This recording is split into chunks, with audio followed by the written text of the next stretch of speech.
જય હિન્દ વિદ્યાર્થી મિત્રો, આજની નવી થિયરીની અંદર આપણે હડપ્પા નગરનો અભ્યાસ કરવાનો છે. હડપ્પા પણ આઈએમપી છે, એ પણ પરીક્ષામાં પૂછાય છે કે હડપ્પા સર જોન માર્શલ અને કર્નલ મેકે ઓછુફેક ના વડપણની છે.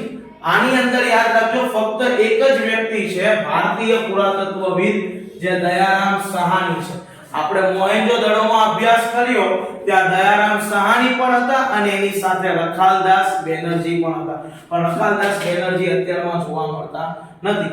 આની અંદર ઈસવીસન પણ યાદ રાખવાની, આ 1921 છે, જ્યારે મોહેન્જો-દડોમાં આપણે ઈસવીસન 1922 ભણ્યા હતા. તો દયારામ સહાનીએ પંજાબમાં મોન્ટેગોમરી જિલ્લામાં હડપ્પા પાસેથી ભારતીય સભ્યતાના અતિ પ્રાચીન એવા અવશેષોની શોધ કરી. આવા અવશેષો બીજે ક્યાં છે?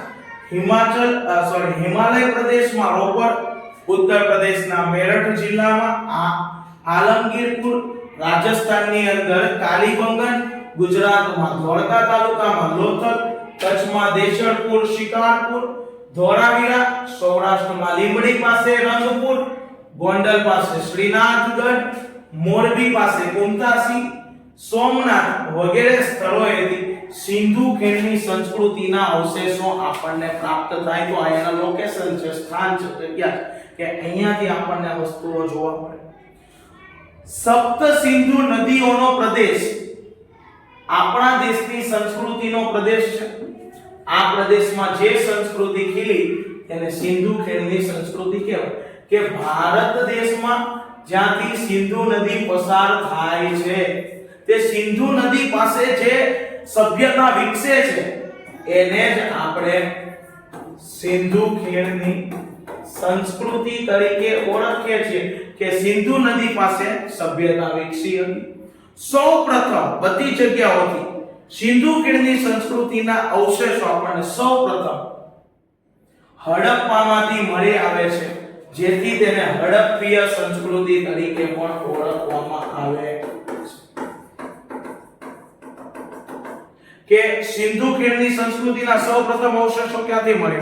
તો સર હડપ્પામાંથી, જેથી એને હડપ્પીય સંસ્કૃતિ પણ કહેવાય. સાથે સાથે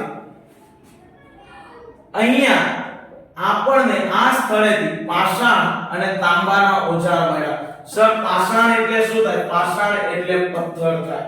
તો પથ્થર અને તાંબાના ઓજારો મળે છે, ચીજ વસ્તુઓ મળે છે, જેથી તેમને અંડરલાઈન કરજો, યાદ રાખવાનું, તાંબા પાષાણ યુગની સંસ્કૃતિ પણ કહેવામાં આવે છે. હડપ્પીય સમયનું નગર આયોજન સુવ્યવસ્થિત હતું. તેના મોટા કોઠા, કિલ્લેબંધી નોંધપાત્ર છે. મોસ્ટ આઈએમપી એમસીક્યુ ની અંદર પૂછાય છે હેતુલક્ષી પ્રશ્નોમાં. તેઓ અલંકારો ધારણ કરવાના શોખીન હશે તેવા પુરાવા મળ્યા. નીચે આપેલી સંસ્કૃતિઓ પૈકી કઈ સંસ્કૃતિમાં જે લોકો હતા, સભ્યતાઓના જે લોકો છે, એ ઘરેણાનો ધારણ કરતા હતા?